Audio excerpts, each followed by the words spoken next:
Alright, it's early May and this is going to be my attempt at growing a giant marrow. Every year you should try something new, something different. Try and get out of that comfort zone. About 6 years ago I did attempt this little experiment and grew a 36-pound marrow. I'll leave a link to that video in the top right hand corner now, so do check that out after this one. But for now, we're going to get the first stage of this process underway. So what I've got here are 3 pots filled with multi-purpose compost, nothing special, just your bog standard stuff that you'd buy from any garden centre, and I've got 3 giant marrow seeds on top. What I'm going to do now is take the first seed, turn it on its side like that, push it in to the compost about, I don't know, maybe an inch deep, cover it up, do the same with the other 2. There we go.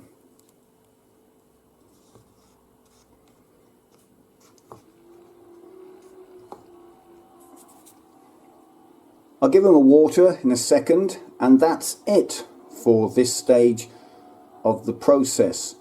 Just get your seeds planted, water your pots, and hopefully, I'm guessing within, I don't know, maybe 2 weeks, 14 days, we should have germination. That's fingers crossed.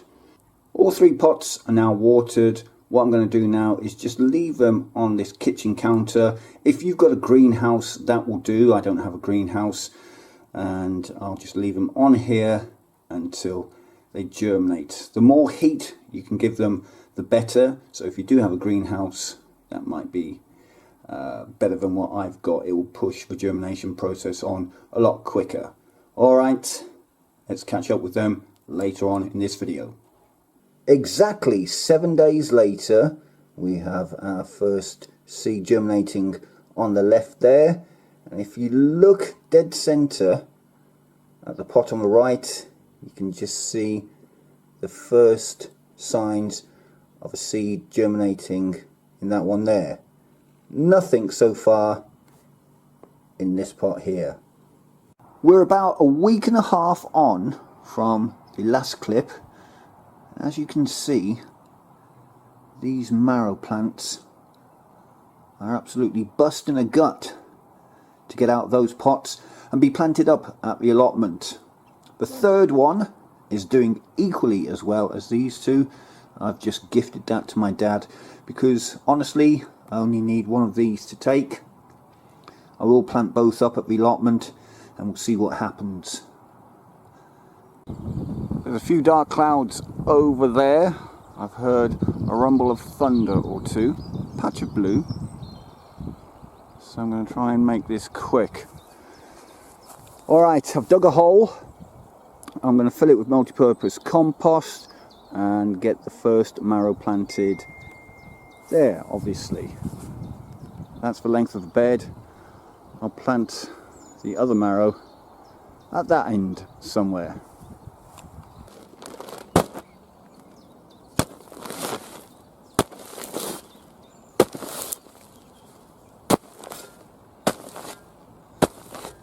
That's a whole bag of compost in that hole. Look how fluffy it is.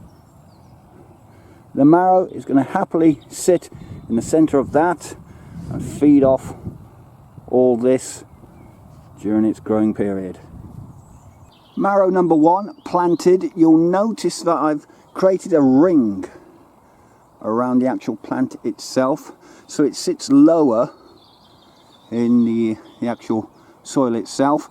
One, to kind of protect it from the wind. As you can see, it's a bit breezy today, but that stem should strengthen up.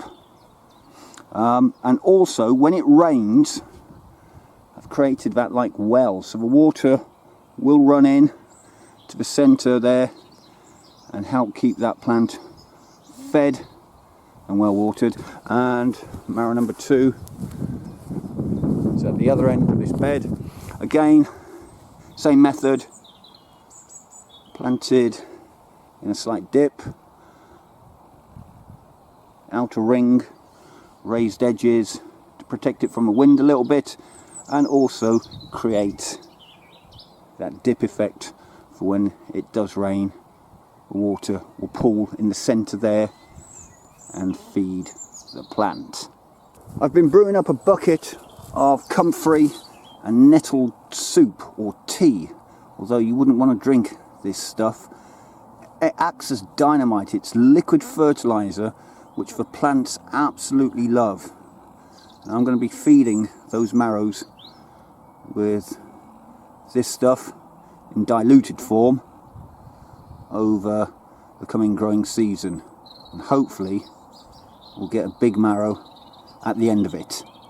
Quick update, I think they've settled in quite nicely. We've been in the plot about 2 weeks, coming on for 3 now. I put this cage around just in case any pests decided to have a go. I don't think marrows have that many pests, certainly not rabbits, pigeons or crows, but just as a kind of vague deterrent, I did put these sticks over the top. Anyway, they're looking okay. I think they're starting to stretch out. Certainly this one looks like it's going to go this way. However, I'm not so certain this marrow plant's going to go that way. Looks like he's heading off either in this direction or that direction. We shall see. It's midsummer now, 8 o'clock in the evening. I've been dodging the really hot weather we've had over here in the UK of late. And you can see that the 2 marrow plants have gone crazy.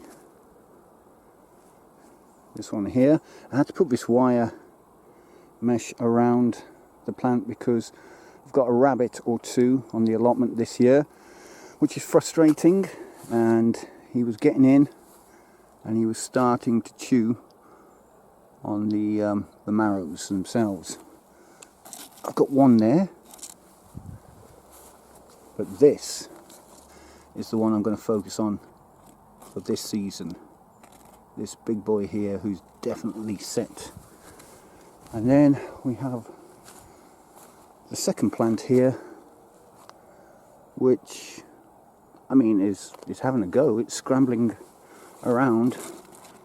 I did think that that marrow was going to be a potential candidate, but it's come to nothing. Same with that one there. So we'll have to wait and see if this one actually produces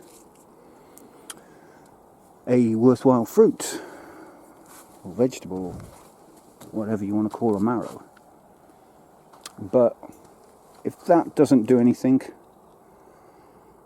we've definitely got this one to work on. Now what I'm going to do, because he seems to have set and seems to be in a fairly prominent position, I'm going to start picking off these smaller ones, because what I want the plant to do now is to put all of its energy into growing that one and not this one here or any other smaller ones like that one there. So it's time to say goodbye to that one,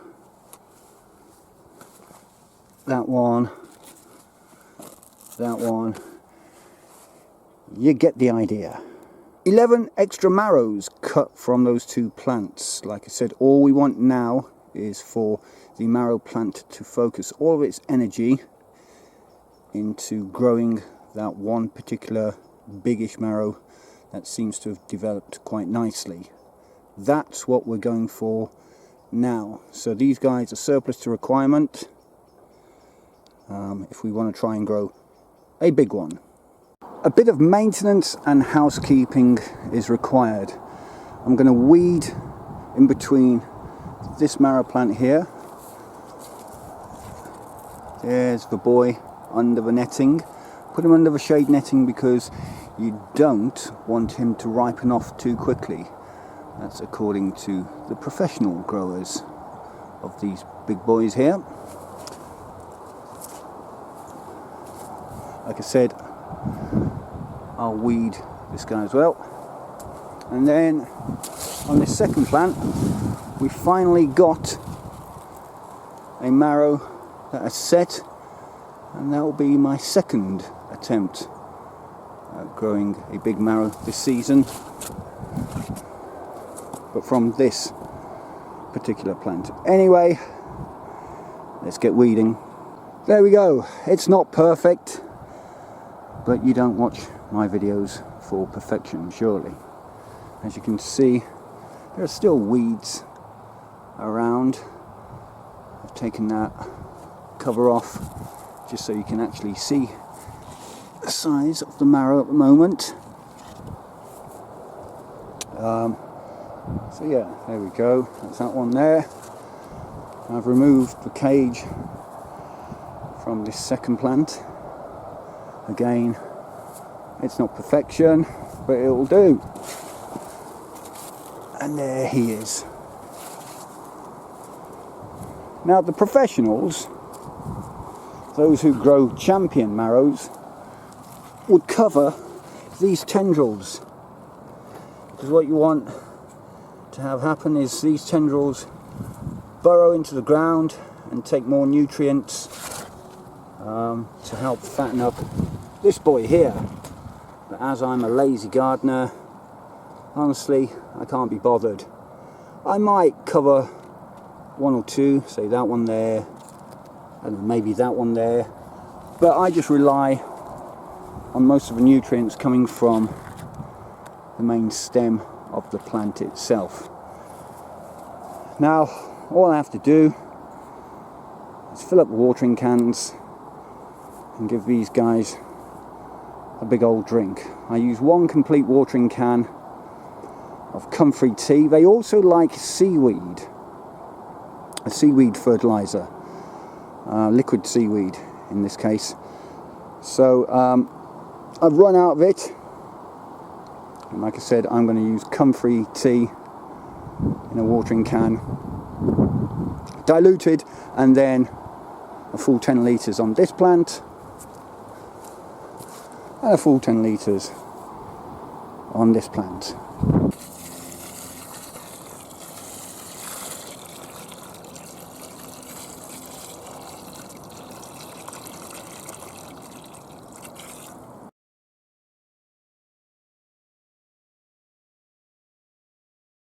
I came up to the plot yesterday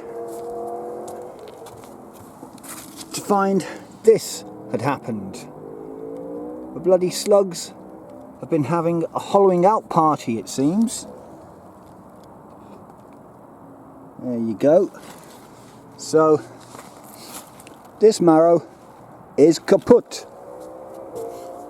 Fortunately, marrow number 2 hasn't been touched yet.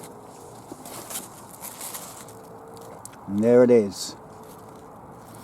So I've got to cross everything, pray that they don't discover this bugger here and get stuck into him. That's why I haven't chopped off this marrow and discarded it. I'm leaving it here because I'd rather them have a slug party on this one and leave the other one alone. I did put down slug pellets, as you can see, and well, there we go. There's a fella right there. So I'm going to hoik him out the plot in a minute. But that's the state of play with the marrows. This one was developing quite nicely until it was discovered by these guys. So yeah, for the other one, I may have to bring up garlic and a crucifix and pray that they don't touch him, because if they get to this one, well, then my season is over with regards to growing, or attempting to grow, a big marrow. But I am going to deploy another method that I've read about recently, so why don't I do that and show you what it's all about in a second. Oh my god, I've just found another 7 just slugging their way around the plot. Needless to say, they've been hoiked out. This, however, is my beer trap. You've probably read about them online and seen other videos from other YouTubers employing this form of defense. The idea is the slugs don't go for the marrow in this case. They much prefer the beer. And then I don't think this tray is deep enough. The idea is that they fall into it and drown. But if this is deterrent enough for them not to get up my second marrow, then I'll take it. They can just get pissed on this rather than have a go at that other marrow. I may even bring up some salt in the next couple of days and just sprinkle it around that guy, just because it's got to survive. Otherwise, well, this was all for nothing. Anyway, cross those fingers and we'll see what happens in the next couple of days. Alright, here we are at the start of October. Everything that you've seen before on this video, just forget all that. Let's just show you quickly. The slug trap did work. I did kill a few. It's just full of water now. However, let me show you the big reveal.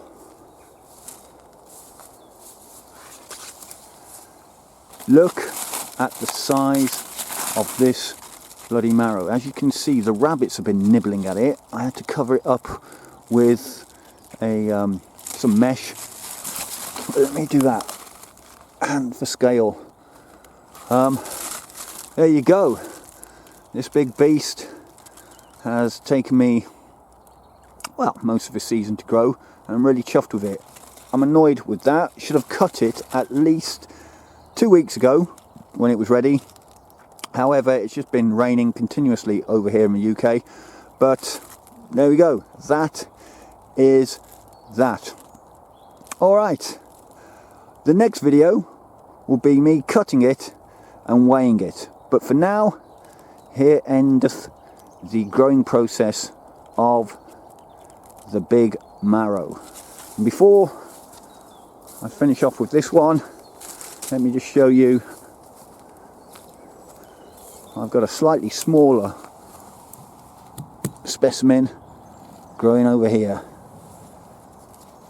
Had to put this cage around it, like I said, because of the rabbits. Anyway, that's it for this one. If you've enjoyed it, then please do give the video a big thumbs up. Subscribe to the channel because that always helps. But most importantly of all, do get at me down below in the comments section. Ask me any questions you want. I can already tell you that you need to protect your marrows from rabbits. Anyway, that's it for now.